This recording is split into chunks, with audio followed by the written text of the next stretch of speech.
Vous pensez qu'il faut quitter votre job pour devenir riche et atteindre un patrimoine à 7 chiffres? Le million, c'est du bullshit. Et je vais vous montrer dans cet épisode comment construire une fortune colossale pour être le plus riche de toute votre lignée peut-être. Et même avec un patron, le fait d'avoir un patron, même si le podcast s'appelle Bye Bye Patron, eh ben ça ne va pas vous empêcher. Ça pourrait être plutôt Bye Bye Patron. Je suis pas sûr, mais bonjour. Le million, c'est ce qu'on va voir tout de suite dans l'épisode.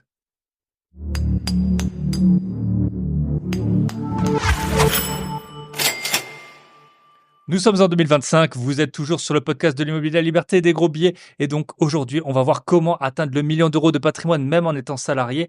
Parce que j'avais déjà fait un épisode il y a longtemps, le bonheur est dans la rat race. Et ben il y a beaucoup d'avantages quand même à être salarié et tout le monde n'est pas fait pour être entrepreneur ou alors petit entrepreneur à son compte.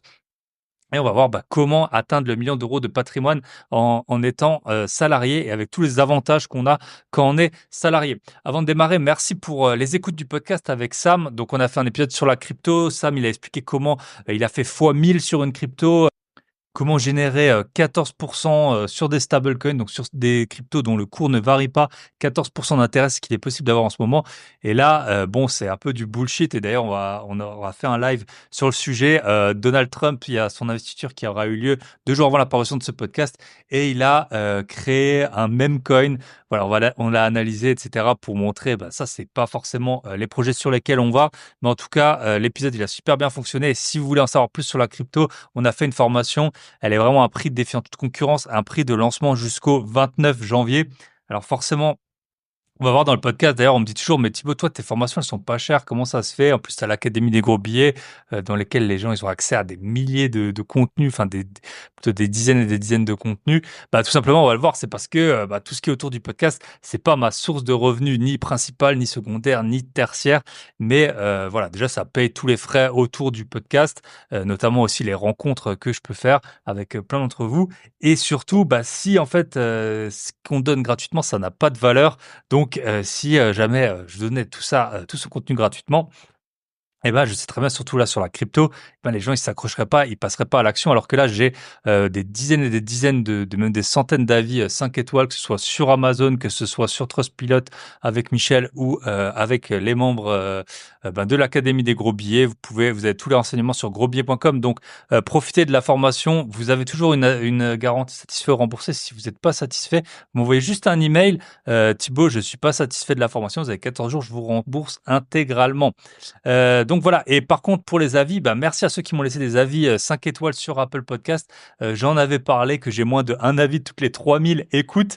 Et donc là, j'ai eu 3 avis de Nico, AD74 et Clément Bordeaux que j'avais eu sur le podcast. Donc, très bon podcast, idéal pour développer ses investissements immobiliers, boursiers, financiers. Thibaut est quelqu'un d'extrêmement agréable à écouter, de concis, que du positif. Et c'est ce qu'on va voir encore dans ce podcast. Après, AD a dit continue comme ça, toujours une bonne dose de motive. Le dernier épisode est juste énorme. Quelle résilience! Et Clément Bordeaux, merci Thibaut pour le partage de valeur, la diversification des invités. Toujours intéressant d'avoir le retour d'expérience et les astuces, que ce soit pour gérer les galères en IMO ou pour continuer à avoir de gros billets. Donc, merci à vous. Et donc, on attaque avec ce podcast sur le guide anti-bullshit quand on est millionnaire salarié. Enfin, le but pour être salarié millionnaire. On attaque tout de suite.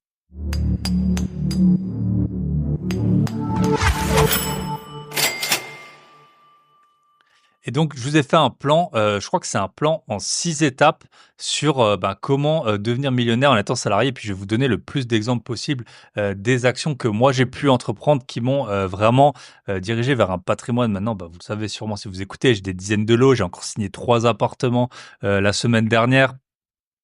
Voilà, on a des revenus qui tombent tout le temps, on a ça fait un petit moment qu'on a dépassé les 5 chiffres de loyer qui tombent tous les mois, plus la bourse, la valeur de plusieurs appartements, la crypto, etc. On va voir tout ça ensemble. Et donc, le plan en 6 étapes, je vous l'indique dès le début. Donc, ça va être fondation en béton, optimiser votre plus gros actif, votre carrière, l'immobilier, votre arme secrète, la bourse, l'investissement intelligent, la crypto, le pari avec un spéculatif avec un potentiel énorme, et enfin le side business. Donc on est parti. Le premier hack que j'ai à vous donner, donc le première étape pour avoir justement un patrimoine à 7 chiffres, eh ben, ça va être tout simplement de construire des fondations anti-crise, avoir de l'épargne stratégique. Donc peu importe l'activité que vous avez, si vous écoutez ce podcast, vous avez sûrement déjà une activité. Alors que ce soit, le podcast, il va s'appliquer à tout le monde, mais principalement aux personnes qui sont en CDI, aux personnes qui sont fonctionnaires, ou alors celles qui ont des revenus stables. C'est vraiment, pour vous, si vous avez déjà des dizaines de salariés, vous avez d'autres préoccupations, je pense. Mais dans tous les cas, peu importe quelle que soit votre activité, bah, la base de la base, c'est d'avoir, ce qu'on appelle peut-être un fonds d'urgence, anti-crise. Donc c'est vraiment le parachute si vous vous retrouvez, dans la mouise. Donc ça, c'est pas une option, c'est vraiment une nécessité. Le but, ça va être il va y avoir beaucoup de buts à ça. Déjà, ça va vous permettre de dormir tranquillement et ça, c'est quand même le plus important parce que c'est en dormant bien qu'on a le cerveau qui fonctionne le plus vite, qu'on peut faire, le plus, prendre les bons choix et ben, voilà, quand on a une épargne de précaution, on peut également, faire face aux aléas de la vie. Ça peut être, une voiture qui tombe en panne, ça peut être aller voir un proche, qui est malade, ça peut être aller, pour se faire plaisir, rendre visite à un ami qui est quelques mois, peut-être à Bali, à La Réunion ou que sais-je. Ça peut être aussi, si vous vous séparez, c'est quelque chose qui arrive quand même souvent, les séparations et bah, quand on se sépare, après on sait tout de suite que ça coûte cher si notamment on quitte son domicile. Il faut reprendre un appartement, payer la caution, payer éventuellement les frais d'agence, les meubles, et cetera. Alors la grosse erreur que la plupart des gens font, c'est qu'ils parlent en fait, d'avoir une épargne de précaution. C'est quelque chose que j'ai jamais trop compris en mois de dépenses. Par exemple, 3 mois de dépenses, 6 mois, de dépenses. Donc c'est vraiment quelque chose, que je comprends pas trop parce qu'en fait, quand on a des imprévus, bah, typiquement, c'est pas en fait dans son rythme de vie. C'est pas quelque chose d'un coup, oh là là, mes courses, elles coûtent 2 fois plus cher. C'est peut-être un concept qui a été piqué aux Américains qui, eux, je pense, ont beaucoup moins d'assurance chômage. Mais nous, en France, c'est pas vraiment le genre, ou en Europe, c'est pas le genre d'imprévu qui nous tombe dessus. C'est pas, ah ben tiens, je peux pas payer mon loyer ou que sais-je. C'est vraiment un imprévu, qui tombe comme ça de façon brutale, une dépense qui est, en dehors du cadre et donc pour moi, c'est plutôt, une somme qu'il faudrait avoir. Moi, je dirais qu'il faudrait, 10 000 €. Avec 10 000 €, on peut, quand même faire face à pas mal d'imprévus déjà avec 5 000. Donc bah, si par exemple vous vous séparez, ça peut, voilà, je sais pas, trouver un appartement, des meubles, 4 000 5 000 €, ça peut arriver. Si vous avez un appartement, qui vous est ruiné comme moi ça m'est arrivé récemment, bah, ça coûte à peu près 10 000 € de le refaire. Si vous avez, votre voiture qui vous lâche, ben, pour 10 000 €, vous pouvez en trouver une autre. Donc je pense que 10 000 €, c'est un bon objectif à avoir. Alors peut-être pas la première année où on commence à travailler. Là, il faudrait viser les 3 4 5 000.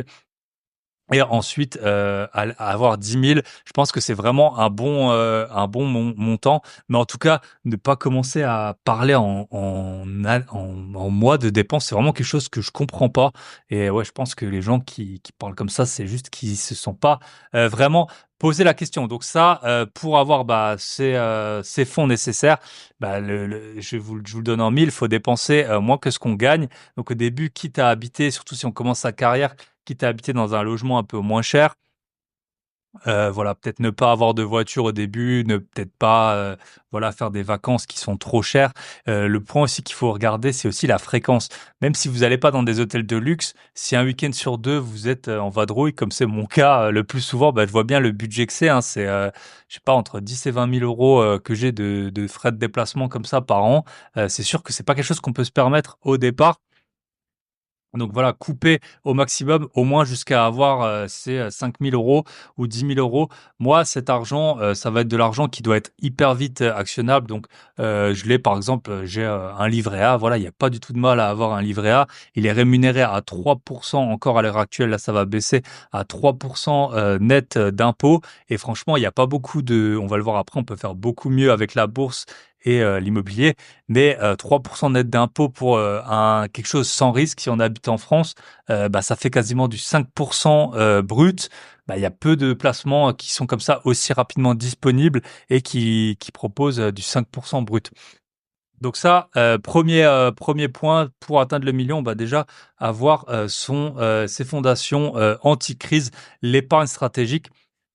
Donc, pour moi, c'est 10 000 €. Faites vos propres calculs en fonction de peut-être vous allez trouver que c'est plus ou que c'est moins, mais ne vous basez pas sur votre train de vie, actuel, plutôt, voilà, sur les événements de la vie qui pourraient vous arriver. Donc, allez voir, un proche qui peut être malade, allez, bah, rendre visite à un ami pour, plutôt le kiff, à l'autre bout du monde s'il est pas longtemps là-bas. Ça peut être aussi, bah, si on a un enfant, hein, ça coûte aussi, il faut la poussette et cetera et n'oubliez pas d'essayer de gratter un peu chez les grands-parents et tous les gens qui vous poussaient à avoir des petits-enfants, ou à avoir un enfant, gratter des cadeaux, ça peut valoir le coup. Plus la voiture et cetera, bah, on peut trouver aussi une voiture fiable à, je sais pas, à 5 000 €, j'en ai eu plusieurs. Mais, voilà, entre 5 et 10 000 €, pour moi, c'est le bon montant. Peu importe un peu ses revenus. Après, quand on a son patrimoine immobilier qui grossit, là, j'en ai déjà parlé dans les épisodes de podcast. Pour moi, il faut que ce fonds, il monte à 50 000 € à peu près. Mais ça, c'est beaucoup plus tard. Déjà, vous serez déjà probablement au million d'euros de patrimoine. En tout cas, de patrimoine brut quand vous aurez besoin de ces 50 000 €. Donc moi, c'est toujours de l'argent que j'ai toujours de l'argent de côté pour faire face à ça. Et ça peut être aussi, ben, si on a une bonne opportunité IMO qui nous tombe dessus, ben, avoir ces fonds, peut-être acheter même un petit bien sans conditions suspensives, ça peut vraiment vous changer la vie. Ensuite, bah, il a bien fallu choisir, mettre dans l'ordre. La partie 2, j'aurais pu la mettre avec la partie avant, enfin après la partie 3. La partie 3, ce sera bien évidemment l'immobilier. Moi, la partie 2 que je vous conseille, c'est, maximiser, vos revenus. En fait, tout simplement, votre plus gros actif quand vous êtes salarié, ça va être vos revenus. Et là, je pense que assez rapidement, autant pour le fonds d'épargne de précaution, il faut dépenser moins que ce qu'on gagne, autant, pour, ben, vos revenus, là, il va falloir essayer d'augmenter au maximum, ces revenus. C'est votre principal outil de départ. Vraiment, vous pouvez mettre, un peu d'énergie là-dessus et essayer alors soit de vous former à quelque chose, mais tout simplement, en fait, changer d'employeur. Enfin, en tout cas, moi, c'est, ce qui m'est arrivé il y a plus que 10 ans maintenant. Donc, j'avais commencé ma carrière, j'étais auditeur financier, j'en ai déjà parlé quelques fois et ensuite et ben, j'ai exercé une autre activité qui était un peu dans le même domaine et là, je me suis retrouvé à non seulement, travailler, beaucoup moins parce que quand j'étais auditeur, je travaillais entre 60 et 70 heures par semaine et mes revenus, ils ont été, multipliés par 2. Donc, c'est là que ça a vraiment, que tout a accéléré et tout ça juste, en fait, en postulant et en changeant, d'employeur et avec, voilà, c'était un métier qui était un peu différent, de ce que je faisais en tant qu'auditeur financier, mais c'était pas très différent. Je m'étais un tout petit peu formé, sur certaines spécificités parce que je voyais bien quand j'étais auditeur, j'étais, généraliste et je m'étais dit: «Ben, on va pas me payer très cher pour être, juste généraliste». Donc ensuite, j'ai encore, fait pas mal de formation, notamment, bah, sur tout ce qui est les marchés financiers. J'en parle de temps en temps. Voilà, je me suis formé notamment avec une université aux États-Unis sur toutes les valorisations d'entreprises et cetera. Mais en tout cas, mes revenus ont du jour au lendemain, ils ont doublé et mon temps de travail, il a fait à peu près fois 2 tiers. Donc c'est vraiment quelque chose qu'il faut pas, lésiner. C'est beaucoup plus simple d'augmenter ses revenus en changeant d'employeur qu'en qu'en essayant de gratter des augmentations. Donc maintenant que vous avez en fait votre, fonds de sécurité et ben ça peut être vraiment une bonne opportunité d'essayer de changer d'employeur. Donc déjà, vous pouvez avoir vos revenus, qui vont monter, donc hésitez pas à vraiment, négocier le plus possible, hein. Donc après quand on a une petite carrière d'investisseur immobilier, on est habitué à négocier. C'est vraiment le moment où il faut négocier. Récemment, j'ai aidé quelqu'un, un de mes proches à négocier, 25 de son salaire en plus, voilà. Donc pourquoi? Eh ben, parce qu'elle avait elle, en plus, des revenus, déjà des revenus passifs et le fonds, d'épargne, nécessaire. Et donc on a pu, dire à la proposition: «Ben non, nous on vient pas pour, elle vient pas pour autant, elle veut 25 de plus» et on a réussi à négocier 25 de plus. Vous voyez? Imaginez le temps qu'il faut au mérite pour prendre 25. À mon avis, dans la plupart des sociétés, les gens ne savent pas combien vous gagnez. En fait, votre supérieur direct, si vous êtes dans une grande société, il sait même pas combien vous gagnez. Donc c'est vraiment à ce moment-là qu'il faut négocier avec, les ressources humaines. Donc vous pouvez ce que vous pouvez faire, vous pouvez aller, sur des études, hein. Il y a des, fournisseurs d'études, sur les salaires. Donc je vous renvoie vers celles-là. Donc celles qui sont connues, c'est, en fait, c'est des sociétés de recrutement, par exemple Michael Page ou, Ace s'appelle. Hays. Il y en a d'autres, hein, Robert Walters aussi. Donc ça dépend un peu de vos secteurs d'activité et des pays dans lesquels vous travaillez, mais il y a des études sur les salaires qui existent. Donc vous pouvez vous baser là-dessus et puis demander la fourchette haute. Il y a beaucoup de sociétés qui ont du mal à recruter. Et donc, surtout quand vous êtes tant que vous êtes salarié, chez un employeur, vous avez, tout le temps pour négocier un bon salaire et sinon, vous, n'y allez pas. Donc essayez aussi toujours, de voir ce que vous pouvez offrir, quitte à vous former un peu. Maintenant, on peut se former, pour, à moindre frais, donc soit, gratuitement ou soit avec, des formations, comme je peux en avoir ou d'autres, hein. Le coût, il est marginal par rapport aux augmentations de salaire de plusieurs, milliers ou dizaines de milliers d'euros annuels qu'on peut, gratter comme ça. Donc voilà, faut pas avoir peur de négocier son salaire. Allez voir, donc comme je vous ai dit, les études de Michael Page, de Hayes ou de Robert Walters sur les salaires, ou alors même si vous savez pas quoi faire de votre vie, pourquoi pas aller voir d'abord ce qui paye le mieux et ensuite vous former dans ce secteur pour avoir justement plus de revenus. Un autre point, que vous pouvez négocier, que je vous recommande surtout, en France, là où on sait que c'est un peu limité, en termes de salaire, on sait qu'il y a pas toujours, des marges énormes parce que les sociétés, malheureusement, toute la fiscalité, elles ont pas des marges énormes, mais on peut négocier d'autres avantages. Donc ça peut être du télétravail, on va le voir, ça peut être hyper utile d'avoir du télétravail, notamment, pour gérer, ses investissements. On peut aussi avoir des formations qui vont être, prises en charge par la société qui vous permettront ensuite de renégocier d'autres postes. On peut avoir, bon, après des trucs qui sont toujours bons à prendre, mais des tickets resto, je sais pas, une mutuelle, une voiture, des choses comme ça.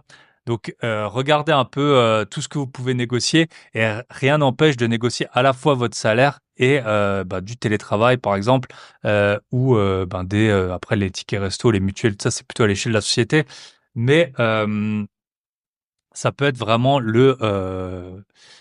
ça peut vraiment vous changer la vie et moi, ça fait, plus que 10 ans que j'investis dans l'immobilier et vous voyez, je vous ai dit, j'ai changé là, de statut à ce moment-là, il y a 11 ou 12 ans, je crois et c'est là où, mes revenus ont énormément augmenté, où j'ai pu, commencer ma carrière d'investisseur immobilier et d'investisseur boursier, d'ailleurs, en même temps. Donc, ce que vous pouvez faire, donc comme je vous l'ai dit, changer d'employeur, vous former, négocier, des meilleures conditions de travail et ensuite, vous pouvez, développer des compétences, qu'on pourrait appeler high income. En fait, vraiment, regarder des compétences qui sont très demandées sur le marché du travail et investir, dans sa formation. Donc soit vous vous formez vous-même, soit carrément vous pouvez, si c'est un domaine proche de votre métier actuel, vous pouvez carrément, vous former, par le biais de, l'entreprise. Parfois, on a des petites clauses de dédit formation, mais ça peut vraiment vous changer la vie et vraiment, il faut avoir c'est le mindset, en fait, qu'il faut avoir, c'est augmenter, ses revenus, régulièrement, quitte à changer de société. Donc voilà, maintenant que vous avez fait ça, vous avez boosté vos revenus, vous avez, votre épargne de précaution et il est temps, qu'avec cet argent, on puisse l'investir et qu'on puisse, justement, qu'il puisse faire des petits objectifs 1 million.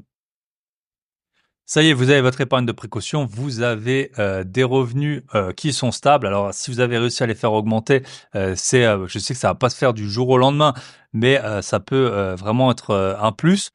On le sait, on parle souvent des taux d'endettement. Alors, j'ai fait plusieurs épisodes et vous pouvez même télécharger sur mon site le guide du financement illimité. Mais avoir des gros revenus, c'est quand même ce qui vous permet de pouvoir vous endetter au maximum. Donc, en tout cas, immobilier, on en arrive, bien sûr. C'est le levier indécent pour devenir riche. La bourse, c'est bien, on va le voir après.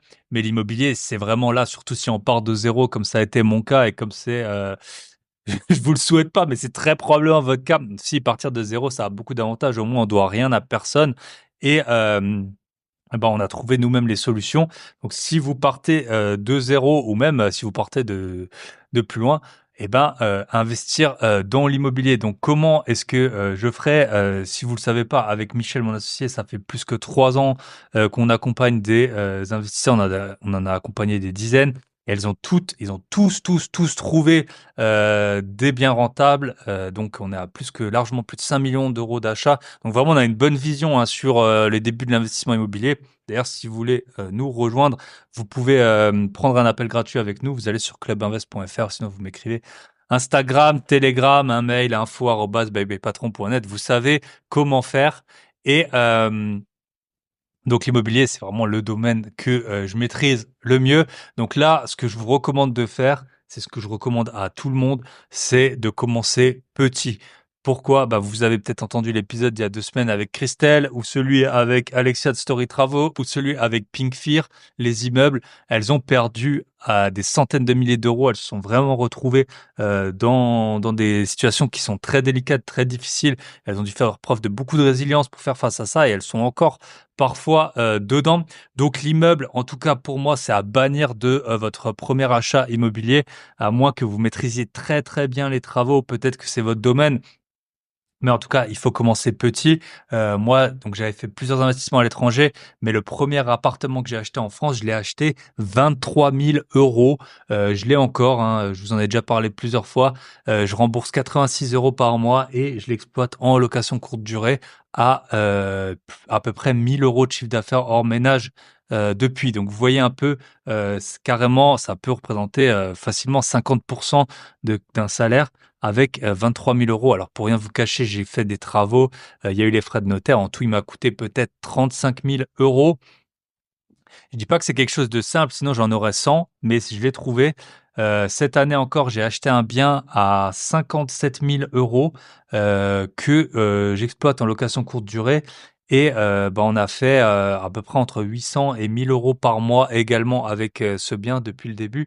Donc c'est des choses qui sont tout à fait réalisables, et là, j'ai encore acheté, d'autres biens à 100 000 €, par exemple, un à 110 000 €. Je pense que je vais louer aux alentours de 800 ou 850 € hors charge. Donc tout ça, c'est, en tout cas pour moi, sur les premiers achats, il faut rester en dessous des 100 000 €. Le problème de l'immeuble aussi, c'est que vous allez vous exposer à beaucoup de risques, mais aussi vous allez avoir beaucoup de travaux, et le temps que vous passez à faire ces travaux, vous ne le passez pas à, chercher d'autres biens ou à augmenter, vos revenus via d'autres moyens. Donc, pour vous dire, là, j'ai acheté 5 biens l'an dernier. Je pense qu'en tout et pour tout, les acquisitions, tout mis bout à bout, ça m'a peut-être pris une centaine d'heures, je dirais, voilà, travaux, tout ça compris, 100 heures pour 5 biens. Il y a des personnes dans les immeubles, ils sont là pendant, et encore, je parle avec tout, hein, les visites, les dossiers bancaires, meubler les appartements, mettre en place les annonces, etc. Il y a des biens qui me prennent en tout et pour tout, je sais pas, moins de 10 heures. Alors qu'un immeuble, eh ben, vous allez devoir y aller plein de fois, vous allez passer, ça peut vite aller à 500-600 heures, sans qu'on s'en rende compte. Donc voilà, et moi je loue, très rapidement. Le but, si vous commencez, bah, vous n'avez pas forcément beaucoup d'épargne. Vous allez peut-être négocier un différé d'emprunt, mais malgré tout, vous allez payer, généralement, c'est des différés partiels, qu'on, peut avoir, et donc les différés partiels, qui dit différé partiel dit qu'on paye les emprunts, et en ce moment, les emprunts, ça coûte à peu près la moitié, mais un tout petit peu moins que la moitié, de la mensualité. Donc ça fait quand même des sommes à sortir. Donc les immeubles, moi en tout cas, c'est mon avis et ça n'engage que moi. Je déconseille, et encore maintenant, j'ai un patrimoine immobilier de plusieurs millions d'euros. J'ai toujours pas d'immeuble et ça me va très bien. Et les épisodes que j'ai pu faire avec les pauvres Alexia, Émilie et Christelle, n'ont fait que me le confirmer. Après, chacun sa stratégie. Ensuite, une autre stratégie, bien sûr, je vais faire pas mal de liens avec les formations que je propose. Pourquoi? Parce que je sais que ça marche et parce que je le fais tout simplement. Donc maintenant, en tout cas, là, l'immobilier que j'ai, c'est des remboursements à 5 chiffres, hein, chaque mois. Donc c'est plutôt une sacrée épargne, hein. Il y a peu de gens qui arrivent à mettre ça de côté. Même, je pense, quand on est anesthésiste ou quoi, on a vite tendance à radiologue à tout claquer, ou avocat d'affaires. J'en connais, ou même des notaires, etc., qui ont tout claqué. Là, au moins, c'est de l'argent auquel on touche pas, qui fait grossir son patrimoine de façon exponentielle.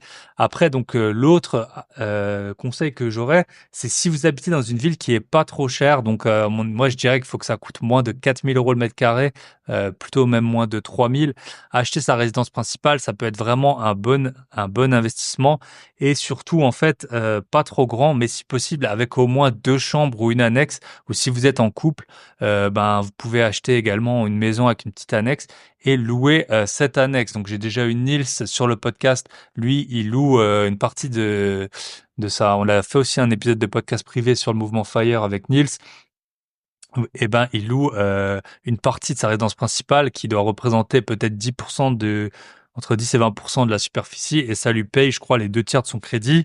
Euh, Moi, j'ai une formation sur le sujet. Habiter gratuitement dans sa résidence principale, en 6 mois, j'avais fait plus de 10 000 € en louant ma résidence principale seulement quand j'étais pas là, ou quasiment que quand j'étais pas là. Ça m'a permis de continuer à m'endetter et à lever des fonds. Donc vraiment, c'est un super bon hack, c'est le moyen le plus simple de gagner de l'argent encore aujourd'hui, louer en courte durée une partie de sa résidence principale, ou tout simplement, si vous avez une compagne qui habite pas dans le même appartement que vous, bah, quand vous allez chez elle, vous louez, ou si vous aimez partir en week-end chez vos parents, vous louez, et tout ça, ça fait vraiment exploser. C'est en plus quand, vu qu'on habite sur place, on peut très facilement optimiser tout ce qui est ben justement location courte durée, avoir des services qui sont pas forcément disponibles dans des locations courte durée qui seraient dédiées à ça. Donc voilà, vous pouvez très facilement avec l'immobilier, bah, c'est vraiment le levier le plus puissant, et c'est l'étape d'après. Donc après avoir constitué son épargne de précaution, on peut aussi se servir d'une partie de cette épargne de précaution pour investir, bien sûr, mais gardez-en toujours sous le pied, parce qu'il peut vous arriver beaucoup de choses, soit des travaux, soit un locataire qui casse tout, soit une autre super opportunité dans laquelle il faut que vous fonciez, et puis malheureusement vous avez plus les fonds. Donc voilà ce que je peux vous dire sur l'immobilier. Si jamais vous voulez investir dans vos premiers biens rentables, ben, prenez contact avec nous, un appel gratuit, on peut voir comment on peut vous aider. Et bien sûr, après, les autres leviers qu'il y a dans l'immobilier, c'est qu'on peut revendre. Et moi, c'est comme ça que j'ai pu enchaîner les opérations. Donc, au bout d'un moment, les biens, ils se remboursent. Vous récupérez du capital le jour où vous revendez. Et surtout, si l'immobilier s'est apprécié dans votre région. Alors, clairement, moi, je dis toujours qu'on n'en sait rien, hein, à quel point l'immobilier va s'apprécier ou non. Mais ce qui est sûr, enfin, ce qui est en tout cas le plus évident, c'est qu'une baisse des taux fait monter l'immobilier. Donc là, on est plutôt en période de baisse des taux, et du coup, l'immobilier monte. On a déjà commencé à le voir, hein, dans certaines villes. Moi, j'ai fait quelques visites dans des grosses villes. On voit l'immobilier, il est reparti quand même en partie à la hausse. En tout cas, il y a plus de concurrence qu'il y a 6 mois. Moi, c'est pour ça que j'ai acheté notamment 3 biens. Je pense que c'est encore le bon moment. Et en tout cas, tous les biens qu'on détient, si les taux baissent, les prix montent, et là, c'est le moment d'arbitrer. Moi, j'ai eu 2 biens sur lesquels j'ai pris plusieurs centaines de milliers d'euros assez rapidement à la revente. Voilà, ça a été d'un côté une part de chance que le marché explose à ce moment-là, une part de j'ai super bien acheté, j'ai su être là au bon moment, et ben une part de en fait, faut être investi. Voilà, c'est toujours simple de se dire: «Ah bah, si j'avais acheté là et revendu là, j'aurais pris tant». Bah, et encore faut-il être investi, il faut prendre le risque d'aller acheter des biens, c'est quand même toujours risqué. Le levier, et ça peut être un formidable levier d'enrichissement, mais bien sûr aussi un formidable levier d'appauvrissement si bah, vous avez des gros emprunts et que vous n'avez pas de locataires en face. Donc l'immobilier, on le sait, hein, la plupart des millionnaires le sont devenus grâce à l'immobilier. Si vous regardez autour de vous, les personnes qui ont des gros patrimoines, très très souvent elles l'ont fait grâce à l'immobilier. Euh, Ça a toujours été, ben, en fait, via l'effet de levier qui est possible, notamment en Europe et en France en particulier. Bah, c'est un formidable levier d'enrichissement. On met 10 000 €, on peut acheter pour 100 000 € et encaisser 10 000 € par an. Donc on fait du 100% de renta. Donc c'est toujours moins que vos études, hein, parce que vos études, vous pouvez faire encore beaucoup plus de rendement avec vos études et avec votre carrière. Mais ça fait quand même des chiffres qui sont complètement fous, et notamment quand on revend. Bien sûr, le cash flow, on en parle souvent. Voilà, le cash flow, c'est quoi? C'est en fait l'argent qui nous reste une fois qu'on a tout payé, y compris le remboursement. On peut trouver des biens avec des cash flows, bien entendu, mais c'est pas ça qui va vous enrichir vraiment vers le million d'euros. Ce qui va vous enrichir, c'est les plus-values et le montant que vous allez rembourser.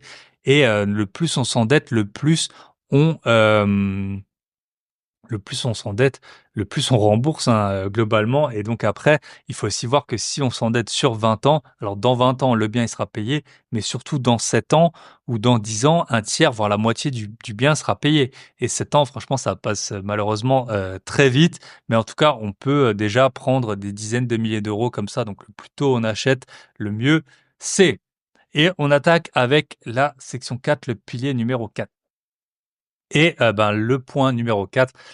C'est bien sûr l'investissement en bourse. Donc moi et je le dis, souvent, hein, je recommande quand même de débuter, par l'immobilier et surtout, en France, on a un magnifique outil qui s'appelle le PEA. Enfin, vous en avez un parce que moi, je suis pas je suis pas résident français et donc je n'ai pas de PEA. Mais le PEA, c'est un magnifique outil pour, avoir une fiscalité qui est réduite, hein, notamment sur les dividendes. C'est très intéressant. Alors, ce qu'il y a avec le PEA, donc c'est, passé 5 ans qu'on n'a plus, d'impôt sur le revenu et qu'on a juste, ces chères, cotisations, les prélèvements sociaux qui sont à l'heure actuelle de 17,2 et après on verra bien, dans le futur.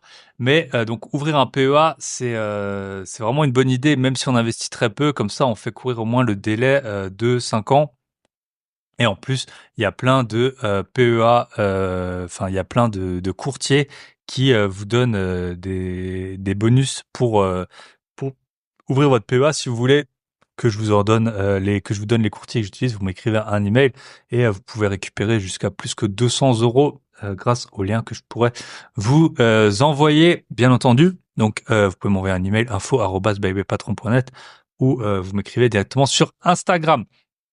Donc pourquoi la bourse, c'est très intéressant? La bourse avec 400 € par mois sur 30 ans. Alors oui, OK, c'est sur 30 ans, mais avec 400 € par mois, si la bourse fait la même performance qu'elle a fait depuis 30 ans, on a 1 million d'euros avec 400 € par mois. Et ça, c'est sûr que quand on regarde ça, on se dit: «Bon, 400 € par mois, la plupart des gens, alors pas tous, mais la plupart peuvent mettre ça de côté». Mais à l'inverse, on connaît personne ou quasiment personne qui a 1 million d'euros de patrimoine. Donc on le voit, c'est quand même, avec un montant qui reste, payable pour tout le monde, un, hem, on peut avoir un patrimoine qui est, délirant, quoi. Enfin 1 million d'euros. Alors il y en a qui vont vous dire 1 million d'euros c'est rien, 1 million d'euros c'est vraiment, beaucoup d'argent. C'est, bah, vous pouvez diviser par 20 ans, ça fait 4 000 € par mois pendant 20 ans. Vous pouvez vivre pendant 20 ans à 4 000 € par mois sans avoir aucun autre revenu. On peut, se positionner sur des biens immobiliers qui sont complètement, fous dans la plupart des villes de France. On peut avoir moi je vous ai dit là, j'ai acheté un bien à 57 000 €. Il me rapporte, 1 000 € à peu près par mois en location courte durée. Donc avec 1 million d'euros, je pourrais en acheter 20, je pourrais avoir des revenus de l'ordre de 20 000 € par mois, sans me lever, pour aller, dans un bureau. Donc 1 million d'euros, c'est un patrimoine qui est énorme, qui met du temps à se constituer. Mais c'est quelque chose qui est tout à fait atteignable avec, 400 € par mois, si la bourse, prend, la même tendance qu'elle a pris depuis, les 20, 30, 40, 50 dernières années. Après, on est, jamais devin, hein. C'est pas parce que ça a fait ça dans le passé que ça le fera encore dans le futur, mais en tout cas, la bourse a fait que monter, sur le moyen et long terme depuis plus que 100 ans. Et donc, le premier, si on veut investir en bourse, alors déjà, bien sûr, j'ai une formation sur le sujet, vous pouvez aller sur, mon site pour nous rejoindre. Mais, donc qu'est-ce qu'il faut faire? D'abord, vous ouvrez un, compte chez un courtier, donc un courtier en ligne, c'est le mieux, si possible. Alors franchement, moi je vous conseille, si vous êtes français, d'aller dans un courtier qui est étranger, enfin en tout cas de mixer. Voilà, moi j'ai 2 courtiers principaux, on va dire, un étranger et un français. Et en fait, j'avoue que de plus en plus, quand je vois un peu, la tendance qui est en train d'être prise en France, et ben, j'ai un peu peur, pour, l'argent qui est en France. Je me dis que tôt ou tard, avec, comme ça, le budget qui dérape, le nouvel gouvernement, j'ai l'impression qu'il a pas prévu vraiment d'économie. Les impôts, elles font que monter et puis ils font que monter et puis un jour, je pense que, on va avoir des problèmes avec ces comptes épargne. En tout cas, c'est mon avis. Je dis pas que ça va se produire dans 100 des cas, mais est-ce que ça vaut vraiment le coup de prendre le risque? Donc, moi, mais j'utilise notamment un courtier étranger, bien sûr européen. Si vous êtes en Europe, c'est beaucoup plus sûr. Donc maintenant, il y a des courtiers, souvent, soit allemands, soit hollandais qui peuvent être pas mal.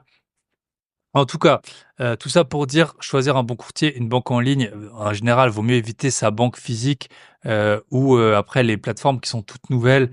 Je suis pas trop pour même, Revolut. Je suis un gros utilisateur de Revolut, pour mes voyages et cetera.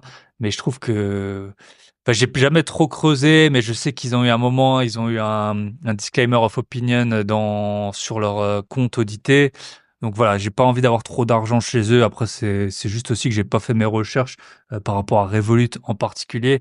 Mais, en tout cas, un courtier solide, mais banque en ligne. et si possible, au moins en partie, je vous recommande, d'avoir un courtier étranger, d'avoir au moins 2 courtiers aussi. Je trouve que c'est une bonne idée. Après c'est, ma règle, c'est comme ça que moi, je fais.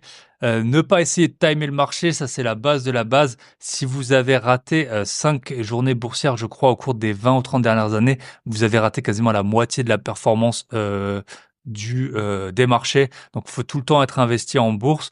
Faut rentrer, bah, la plupart du temps, on rentre progressivement. Alors, c'est prouvé que si on rentre en une fois, ce qu'on appelle la lump sum, eh ben, on a statistiquement plus de chances de faire un gros retour. C'est normal parce qu'en fait, vu que la bourse fait que monter, le plus tôt et le plus fort on rentre, eh ben, le mieux c'est. Sauf que si on met tout ça, on épargne d'un coup et que on est à la veille d'une chute des marchés, eh ben, ça va être très compliqué.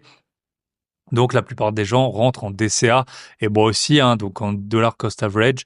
Donc on met la même somme tous les mois. C'est ce que je fais. Et après, bah, par exemple, si je vends un appartement où j'ai des grosses rentrées d'argent, là, je vais la répartir sur quelques mois. Je vais pas non plus voilà, sur l'idée, ça dépend des montants, mais au maximum qu'en 1 ou 2 ans, la somme soit complètement investie. Pour rappel, les marchés américains, ils ont fait entre 22 et 30% le Nasdaq et S&P 500 l'an dernier. Donc, si vous aviez 10 000 € que vous vouliez investir et que vous l'aviez pas fait, vous avez perdu 3 000 €. Donc, ça sert à, voilà, faut quand même rentrer à un moment. En tout cas, c'est moi ce que je fais. Bien sûr, c'est pas un conseil en investissement que je vous donne. C'est ce que moi je fais et ce que moi je ferais. Ensuite, ben, vous pouvez investir en ETF. Hein, c'est le moyen le plus facile d'investir. Donc moi, j'ai une bonne partie de mes investissements en ETF et aussi j'ai une bonne partie en stock picking. Bah, je vous l'ai dit, je me suis formé notamment dans une université américaine sur les valorisations d'entreprises, etc. Donc j'aime bien, c'est aussi, voilà, ça me laisse un pied dedans et on peut faire des gros multiples, même si, voilà, si on n'a pas le temps, si on veut pas s'y intéresser, ce que je peux tout à fait comprendre, les ETF sont un bon moyen. Vous pouvez aller sur le site Just ETF, c'est un très bon site pour, je trouve, trouver des ETF, notamment si vous cherchez des ETF thématiques, par exemple sur l'intelligence artificielle, sur l'eau, sur l'écologie, ou alors si vous voulez investir sur les marchés, je sais pas, indiens, c'est des choses qui sont assez compliquées, ou les matières premières, c'est des choses qui sont assez compliquées à faire en stock picking ou même dans des obligations. Voilà, vous pouvez aller sur le site Just ETF. Moi, c'est là-dessus que je me renseigne la plupart du temps sur les ETF. Et ensuite, après, quand je veux vraiment investir, je vais aller sur le site du fournisseur d'ETF. Par exemple, Amundi, qui est très connu. Là, ben, pour une fois, en France, on a un bon prestataire. Et là, ben, je trouve qu'aller chez Amundi, c'est pas mal. C'est souvent, ils ont des frais assez faibles. Tout est expliqué en français. Bon, je parle quand même assez bien anglais, mais c'est toujours pour le repos du cerveau, c'est toujours mieux de lire en français. Et puis, bon, voilà, un petit peu de patriotisme économique, ça fait pas de mal de les soutenir. Ah, c'est pas non plus une start-up, hein, c'est une grosse boîte, mais voilà, vous pouvez donc approfondir ensuite comme ça. Donc, allez voir sur Just ETF. Ensuite, qu'est-ce que je voulais vous dire, sur la bourse? Ben, ce qui est intéressant également avec la bourse, c'est que au bout d'un moment, on peut mettre son portefeuille en garantie et alors soit déjà, même sans le mettre en garantie, moi je montre, bah, combien j'ai, en portefeuille boursier à mon banquier, quand je veux investir. Il voit que c'est la valeur de plusieurs appartements que je suis en train de financer.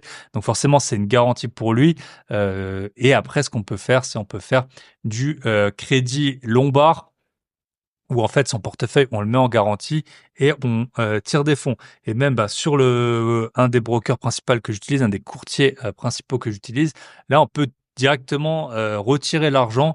Il n'y a rien à demander à personne. Voilà, il vous donne en fait je crois qu'il appelle ça la marge libre. Par exemple, si vous avez 100 000 €, vous pouvez tirer, mais c'est assez important, 40 ou 50 000 € comme ça d'emprunt. Alors bien sûr, on paye des intérêts, ils sont de l'ordre de 5% aujourd'hui, mais peu importe votre situation, il n'y a pas de caution perso, et cetera. Après, le crédit lombard, ça marche bien quand les marchés ils sont stables ou qu'ils augmentent. Quand ils baissent, on peut avoir ce qu'on appelle des appels de marge, des margin calls. Ça peut un peu être anxiogène. Donc là, il faut avoir, je vous renvoie à la section numéro 1, avoir une épargne de précaution. Mais c'est sûr qu'on se dit, bon, ok, il va falloir 30 ans pour avoir 1 million d'euros de patrimoine boursier. Ouais, mais si vous avez déjà 200 000 300 000 plus peut-être 400 000 500 000 d'IMO, plus d'autres sources de revenus, eh ben, ça va plus vite. Ça peut arriver au bout de 10 ans ou 15 ans.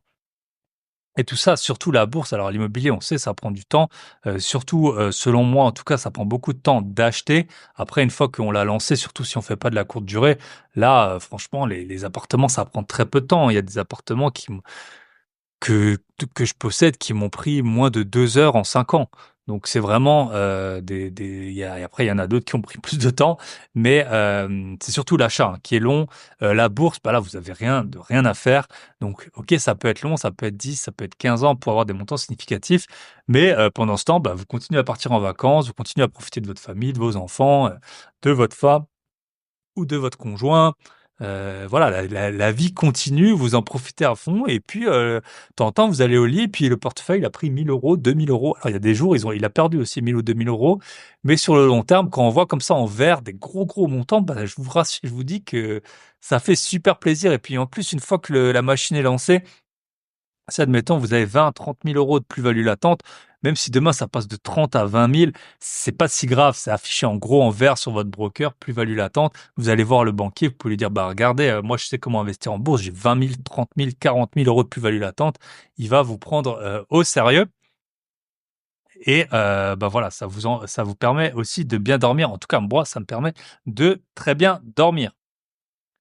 On attaque avec, la section 5 qui sera, l'avant-dernière, la entre l'avant-dernière et l'antépénultième section selon, comment on compte. Donc la section 5, ça va être la crypto. Alors, bah, je vous ai fait un épisode avec Sam sur la crypto. Bien sûr, la crypto, en tout cas, moi, c'est ma recommandation, chacun fait comme il veut. La crypto, moi, ça représente à peu près 5 de mon patrimoine. C'est pas quelque chose, d'énorme parce que, ben, on ne peut pas déjà, on n'a pas le temps d'aller sur tout. La crypto, c'est quelque chose qui peut prendre beaucoup de temps, si on s'y met à fond et puis, bah, ça reste quand même, un peu le Far West, ça reste un peu, très spéculatif, ça peut monter, baisser, mais avec la formation, bah, que j'ai fait avec Sam, on a tout fait pour, limiter le plus ces risques, c'est pour ça que je l'ai appelé, ne pas, se faire plumer en crypto et générer des revenus passifs. C'est pas l'idée, j'ai pas appelé le programme faire fois 1000 avec la crypto parce que, ça, bah, c'est un mélange de, entre guillemets, «être là au bon moment, au bon endroit» et aussi de chance, hein, il faut le dire tout simplement et c'est pas parce que quelqu'un a fait fois 1000 un jour qu'il va refaire fois 1000 le lendemain. Mais la crypto et ben, c'est le moyen de faire, les plus gros multiples à l'heure actuelle. Donc c'est pour ça 5 du patrimoine. Je trouve que, en tout cas dans mon patrimoine actuel, c'est vraiment, un bon arbitrage. Après chacun fait, comme il veut, mais voilà, on n'est jamais à l'abri. Moi là, j'ai mon portefeuille, il est à plus que plus 100. Si j'avais mon portefeuille IMO qui était à plus 100 aujourd'hui, bah, croyez-moi que je serais très, très content. C'est pas le cas. Donc voilà, de temps en temps, il y a des grosses hausses, des grosses baisses, il y a des risques qui sont liés, en fait, à la jeunesse de la crypto. Mais c'est ça qui fait qu'on peut avoir aussi des multiples qui sont complètement fous. L'action Apple, elle va pas faire fois 100, demain du jour au lendemain, alors que des cryptos, elles peuvent faire fois 10, fois 100 ou même fois 2, fois 3, fois 4. Et c'est pour ça que c'est, très intéressant. En plus, il y a tout ce qui est un peu, heu pas survivalisme, mais voilà, être un peu en dehors du monde. Moi, j'aime bien, j'ai toujours eu un peu du problème avec l'autorité, donc j'aime bien, comme ça, être un peu, en dehors des banques, être, ma propre banque. Je trouve la philosophie très intéressante. Je trouve que même, pour le cerveau, hein, s'intéresser à la crypto, c'est quelque chose de très intéressant. On se réapproprie, comme un peu on était à l'école ou quoi, bah, on continue de faire marcher son cerveau après, 25, 30, 40, 50 ans. Donc je trouve que c'est intéressant. On peut avoir des comptes épargne crypto à plus que 10 de rendement. Donc tout ça aussi, hein, c'est vraiment des choses, qui sont assez, bah, justement, qui peuvent, augmenter et en fait donner un bon coup de boost à votre, patrimoine, là où la bourse et l'immobilier, ça va plutôt être un travail de fond. Là, la crypto, ben, on n'est pas à l'abri que ça pète à un moment et de prendre, bah, des très gros multiples. Moi, j'en ai pris, plusieurs. Maintenant, j'ai appris à prendre mes gains aussi. Comme il dit Sam, personne n'a jamais perdu de l'argent en vendant une plus-value, même si c'est un peu trop tôt. Voilà, ça c'est, je trouve, une classe d'actifs qui est intéressante, quand on veut aller vers le 1 000 000 €. Après, il y a d'autres, j'en ai pas parlé dans cette, vidéo. dans ce podcast, pardon, mais il y a aussi tout ce qui est investissement en private equity, investissement dans les startups et tout ça. En fait, moi, je trouve que, en tout cas de mon expérience, parce que je suis aussi investi là-dedans, je trouve que c'est trop long et en fait, enfin moi, je l'ai fait à refaire, je le ferai pas. Parce que je trouve qu'il y a pas assez d'infos. Moi, bah, j'ai une grosse vocation dans la finance pour les sociétés cotées. Les sociétés cotées, tout est public, on a tout. Je trouve que dans les private equity et tout, il y a toujours un peu tout le monde qui se sert. Il y a, par exemple, j'ai vu une bonne vidéo YouTube de Qui veut être mon associé. Donc eux, en fait, c'est du private equity qu'ils font. Ils rentrent sur la société. Alors, private equity, pour ceux qui savent pas, les sociétés cotées, on dit qu'elles sont publiques et les sociétés non cotées, elles sont private. Donc voilà, elles doivent publier leurs chiffres, mais c'est beaucoup moins transparent et les obligations, elles sont beaucoup plus basses que pour les sociétés cotées. Et notamment, il y a une chaîne que j'aime bien là sur YouTube et il analyse les investissements de Qui veut être mon associé. Donc il y a Anthony Bourbon, il y a le fondateur de Ledger, Eric Larchevêque, je crois qu'il s'appelle, et plein d'autres personnes. Et en fait, on voit que tous les investissements qu'ils ont fait, quasiment, ils ont craché. Donc à la fois, ils sont rentrés pas à bon moment. Ceux qui sont rentrés via des sortes de crowdfunding là, de private equity, bah, en fait, ça a eu des très mauvais résultats. En tout cas, dans les analyses que j'ai vues, moi, j'ai pas suivi, j'ai pas la télé, donc je regarde pas spécialement ça. Mais le private equity, ça va être un peu comme la crypto, mais à des échelles où il y a des tickets d'entrée qui vont être peut-être de 2000, 3000 euros quand vous montez comme ça dans ces clubs. Et en fait, ben, le risque que vous avez toujours, c'est que en fait, le but du club d'investissement, ça va être de lever des fonds et d'aller sur le plus de projets possible. Et ils risquent de surpayer en fait leur participation, la valo en fait dans laquelle vous rentrez, elle peut être trop élevée. Et ensuite, ça peut cracher. Vous pouvez aussi vous intéresser, si vous voulez, à ce qui s'appelle les SPAC. Ça a aussi été un. Alors là, pour le coup, c'est société cotée. Mais par exemple, je sais que, alors ça n'enlève pas à son mérite, mais je sais que j'avais vu une vidéo où Yann Darwin, il proposait de rentrer sur un sorte de SPAC. Et bah, les SPAC, ils ont, et je sais pas ce que ça a fait celui de Yann Darwin, mais là, je sais pas, 9 SPAC sur 10, ils ont tout, quasiment tout perdu l'argent des investisseurs. Donc tout ce qui est private equity, même si historiquement ça a des gros multiples, là on parle d'une stratégie pour aller aux millions d'euros, pas pour aller à 10 millions ou 100 millions. Et donc c'est une stratégie que moi, en tout cas sur laquelle moi je n'irai pas. J'ai été et franchement j'ai pas eu des rendements de fou. Pourtant j'ai mis bah après c'est pas des centaines mais plutôt des dizaines de milliers d'euros et voilà je suis pas très satisfait de ça et principalement parce que je trouve que c'est les infos. On a du mal à avoir les infos. Il y a les intermédiaires qui prennent trop, notamment ceux qui proposent les deals de private equity. Ils prennent des parts trop importantes dans les gains et bien sûr, s'il y a des pertes, eh ben, ils ne prennent pas leur part de perte. Donc, il y a trop d'intermédiaires, je trouve. Et dans la crypto, bah, c'est pas le cas. Enfin, en tout cas, déjà, on peut investir des montants qui sont beaucoup plus faibles et c'est beaucoup plus transparent, notamment grâce à la technologie de la blockchain. Donc, si vous voulez en savoir plus sur la crypto, bah, vous savez quoi faire. Un gros billet.com/crypto. Et ensuite, eh ben, le sixième pilier, on attaque le sixième pilier.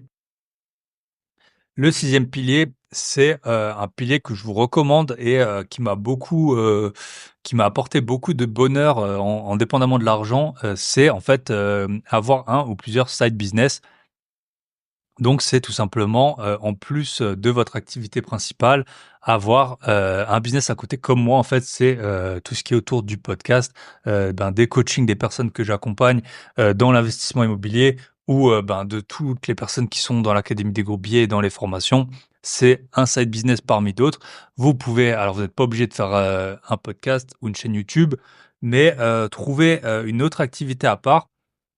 Par exemple, moi, j'ai des livres que je vends sur Amazon. Ça, c'est aussi une activité. Vous pouvez être, ben, le coaching, ça peut être aussi une activité, ou être consultant, ou être freelance. Tout ça, ça va vous permettre de augmenter vos revenus de manière significative. Alors attention, ça va vous prendre du temps, hein, ça, je vous le cache pas. Mais en plus de tout ce qu'on a vu déjà, alors, je sais pas vraiment à quel moment ce serait le meilleur moment de le faire.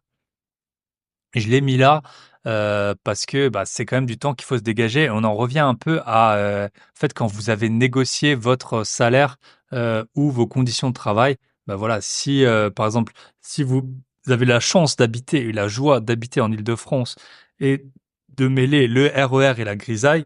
Si par exemple vous avez du télétravail et que normalement vous mettez 2 heures par jour à aller au boulot, à commute comme on dit, à aller au boulot et revenir, et ben peut-être ces 2 heures vous pouvez les passer à écrire un livre, à faire du coaching, à être consultant pour votre activité, mais pour d'autres sociétés, à donner des cours. Vous pouvez aussi donner des cours. Il y a beaucoup de métiers qui permettent de donner des cours à la fac, ou alors dans des instituts professionnels qui sont liés à votre métier.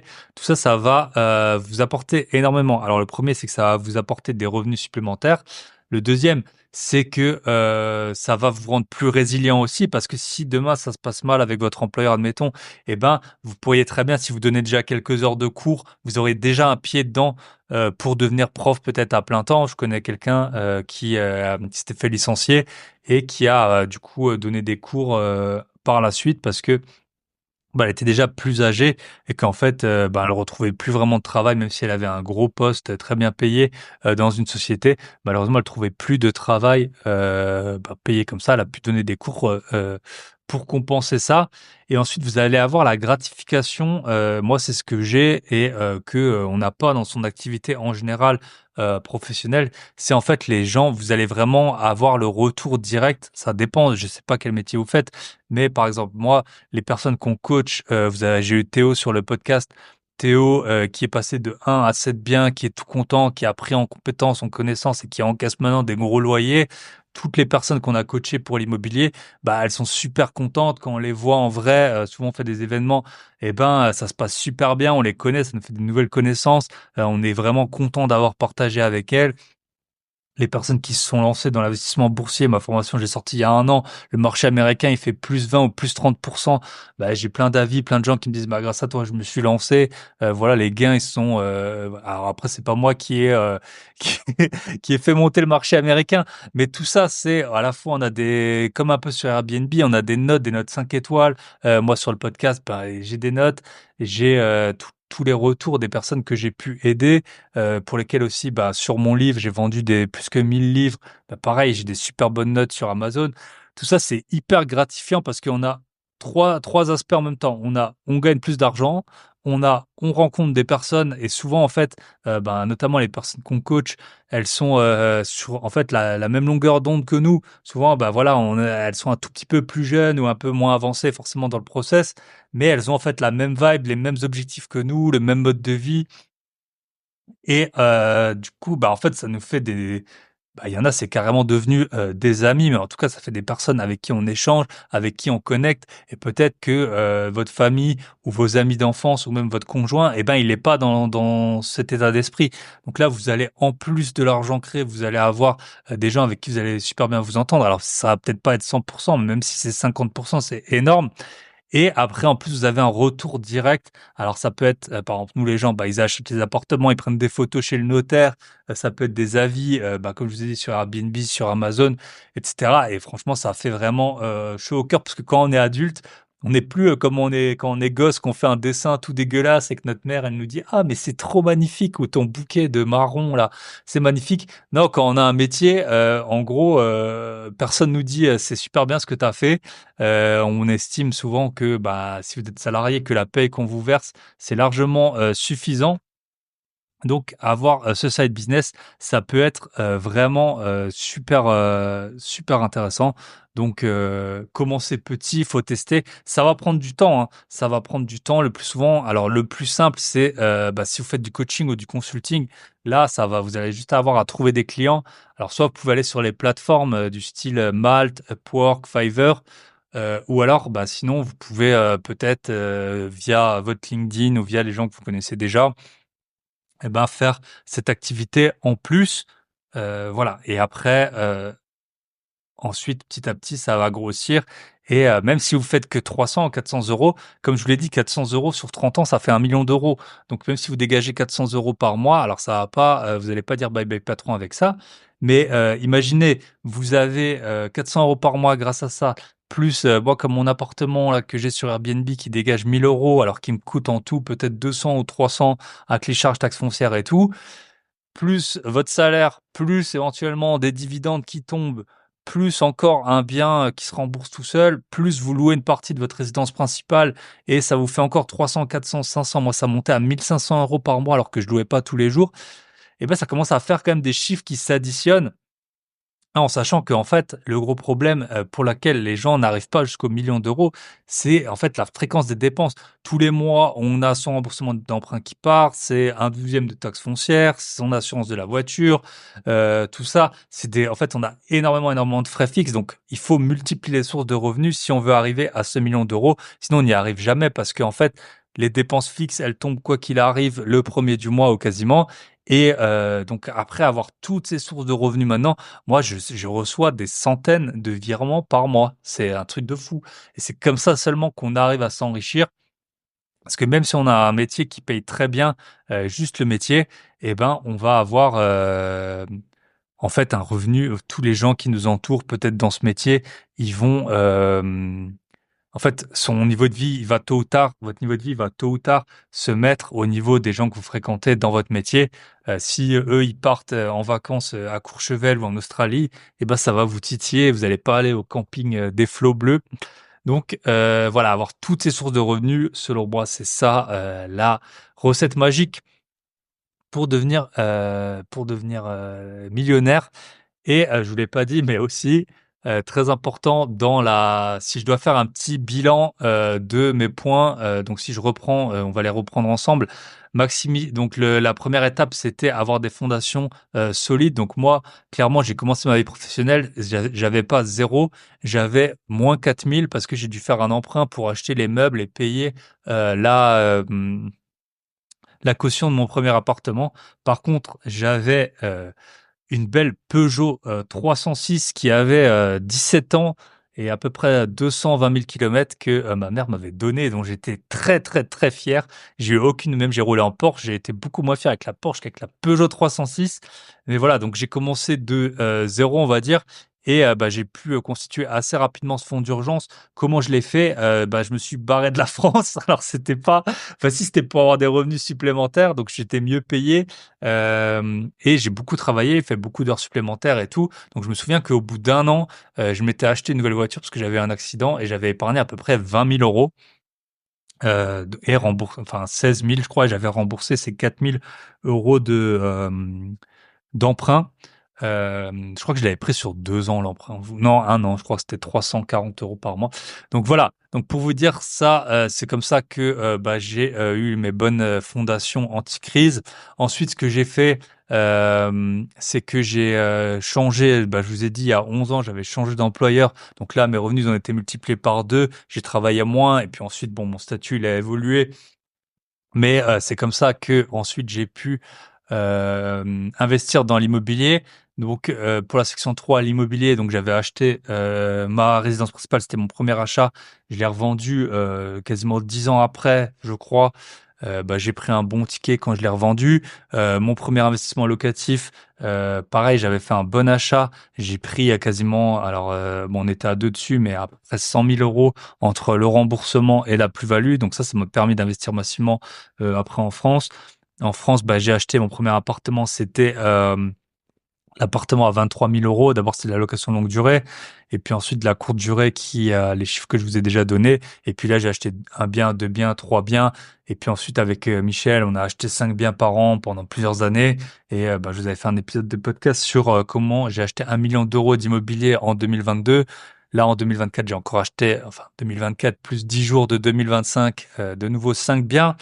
Donc là, on parle effectivement de loyers, de loyers à 5 chiffres, plus des plus-values à 6 chiffres que j'ai pu prendre. Bon, bah, voilà, c'est mélange de chance et d'avoir été là au bon moment. La bourse, depuis, 2015, je crois que je suis dessus. 2015, ouais, ça va faire 10 ans. Depuis la bourse, si vous regardez, un indice, même le CAC 40, je pense sur 10 ans, il a vachement augmenté. Donc j'ai, maintenant, la valeur de plusieurs appartements en, bourse et les comptes qui sont bien ouverts, donc ça m'a fait bien plaisir. Le side business, c'est tout ce qui est autour du podcast, de l'écriture de livres, du coaching, pour, les débutants ou même, on a aidé des gens jusqu'à 30 lots, je crois. Mais la plupart des personnes qu'on a eues, ils avaient entre 0 et 5 lots. Ben voilà, ça m'a beaucoup apporté humainement. Tous les gens que j'ai rencontrés grâce au podcast, tout ça, ça m'a vraiment, depuis 4 ans, énormément amélioré, ma vie. Et ensuite la crypto, là je vous ai dit, j'ai mon portefeuille à plus 100%. J'avais commencé en 2017 dans la crypto. J'avais connu un premier bull run, donc je n'avais pas profité pleinement. Maintenant, j'ai su retirer des gains. Ça m'a payé pas mal de mes vacances hein, de 2024. J'étais 2 fois aux US, j'étais en Thaïlande, tout ça payé par la crypto. Et ensuite, bah, je crois qu'on a fait le tour, hein. Donc, vous voyez, là, je suis transparent avec vous, hein. Vous voyez un peu comment j'en suis arrivé là. Et après, je vous ai mis section 7, gérer son temps et son efficacité. Donc, pour conclure cet épisode, vous avez que 24 heures dans une journée. Alors, vous pouvez, déjà, je vais faire un petit peu, soit en fait, bah, va falloir vous former quand même. Donc, soit vous pouvez lire, vous pouvez avoir des podcasts, vous pouvez prendre des formations en ligne. Souvent, les formations, elles font gagner du temps et au moins, elles ont une vision claire parce que ce que vous savez peut-être pas, si on a une formation de 4-5 heures, on a passé peut-être 20 ou 30 heures parce que c'est nous qui avons mis en ordre en fait les idées. Alors bien sûr, vous n'êtes pas obligé de prendre les formations ou un coach, mais ça peut vous faire gagner du temps. Mais dans tous les cas, ce que je vous ai recommandé, c'est à chaque fois des étapes. Ne faites pas tout en même temps. Donc je pense épargne de précaution, premier point. Deuxième point, éventuellement trouver un métier mieux payé ou avec des meilleures conditions. Troisième point, investir dans l'immobilier massivement. Ensuite, la bourse, crypto, bon, bah voilà, vu que c'est une faible partie de mon patrimoine, ça vous pouvez le faire à la limite en parallèle. Et lancer un side business, ça prend beaucoup, beaucoup, beaucoup de temps, mais c'est ce qui, voilà, m'a rapporté le plus, pas du tout en termes d'argent, mais en termes d'accomplissement sur la pyramide de Maslow, on va dire, entre les super rencontres que j'ai pu faire et puis, bah, vraiment les personnes que j'ai pu y aider directement. Bien sûr, servez-vous au maximum de l'intelligence artificielle. On est en 2025. Faut pas courir avec des pierres dans le sac à dos, hein. On est en 2025. Vous avez accès à l'IA. Servez-vous-en au maximum. Faites des planifications. Voilà, j'ai fait plein de contenu sur le sujet, mais moi j'ai une ardoise. Ensuite, j'ai mon calendrier dans l'iPhone et tout ça, ça sert à fond, automatisez ce que vous pouvez. Et après, bah, faites très attention au burn-out. Alors le burn-out, j'ai frôlé, enfin je pense que j'en ai déjà fait, voire j'ai frôlé, etc. Donc faut vraiment essayer de temps en temps de déconnecter, passer du temps avec les gens que vous aimez. Moi, c'est comme ça en tout cas que ça m'apaise. Je peux parler par exemple avec mes coachés, c'est pas du tout quelque chose qui va me mener au burn-out. En revanche, poster un podcast, mettre toutes les métadatas, faire la miniature, envoyer des emails, tout ça, ça peut me cramer. Donc voilà, je vous ai fait les points clés. Donc maintenant, bah vous, si vous voulez devenir millionnaire, bah vous savez ce qu'il vous reste à faire. Faut passer à l'action. Faites une petite action parce que forcément, là, vous allez écouter le podcast, ça se trouve, bah, vous allez dire: «Ah ouais, c'est super intéressant», mais et puis après, en fait, dans 2 jours, vous aurez toujours rien fait. Donc là, faites une petite action. Si vous cherchez un courtier, par exemple, vous n'avez pas encore ouvert de compte de bourse, écrivez-moi, je pourrais vous aider là-dessus. Sinon, bah, appelez des annonces pour aller visiter des biens immobiliers, postuler à des jobs. Faut vraiment faire un truc, mais faut le faire maintenant. Faut pas le faire, demain ou après-demain, faut vraiment, le faire maintenant. Et si bah, vous voulez cette magnifique liberté financière, parce qu'avec 1 million d'euros, on a la liberté financière, hein, et ben, n'hésitez pas à commenter sur votre stratégie si vous êtes sur YouTube, ou alors ben, vous pouvez m'écrire et on peut voir ensemble comment faire, ou alors bien sûr, vous pouvez aller sur grosbillets.com et vous avez plein de programmes qui vous mèneront, je l'espère, aux millions d'euros. On se retrouve la semaine prochaine. Prenez soin de vous. Prenez soin de vos proches et prenez soin de vos gros billets. Bye bye.